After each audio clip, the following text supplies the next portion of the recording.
હે ગાઈસ, તમારે બધાનું સ્વાગત છે એક મિની વ્લોગમાં। તો અહીંયા અમે જો હું મિશ્રી અને મમ્મી અમે ત્રણેય પહોંચી ગયા છીએ સાડીઓ લેવા માટે। પણ અહીંયા આવીને એટલા બધા કન્ફ્યુઝ થઈ ગયા કે શું લઈ જવું એ ખબર નહોતી પડતી। એટલા બધા કલર, એટલા બધા મટીરિયલ્સ હતા। તો આજુબાજુમાં ઘણા બધા મોલ હતા, તો અહીંથી વાંથી ઘૂમી અને અમે સાડીઓ લઈને ફાઇનલી ઘરે આવી ગયા। અને માન્યા બેઠી બેઠી કહેતી હતી કે આટલો બધો ખર્ચો કરી આવ્યા, જો આ સાડીઓ લઈને આવી ગયા છીએ અમે ઘરે।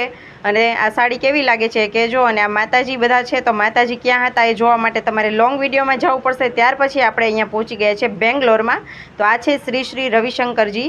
તો આ શ્રી રવિશંકરજીનો આશ્રમ છે બેંગ્લોરમાં। અને ખૂબ સરસ પ્રોગ્રામ હતો સાતમ આઠમ નોમનો, અને 3 દિવસના પ્રોગ્રામનો મસ્ત એવી ક્લિપો મેં લોંગ વિડીયોમાં મૂકી છે। તો આ બધું જોવા માટે તમારે લોંગ વિડીયોની મુલાકાત લેવી પડશે। તો સેમ ચેનલ પ્રતીક્ષા ગેવરિયા વ્લોગમાં જઈ અને જોઈ આવો, ત્યાં ઓલરેડી વિડીયો આવી ગયો છે અને ઘણા બધા વિડીયો પણ ત્યાં છે લાઈફસ્ટાઈલના જોવા મળશે તમને। આવજો, બાય બાય।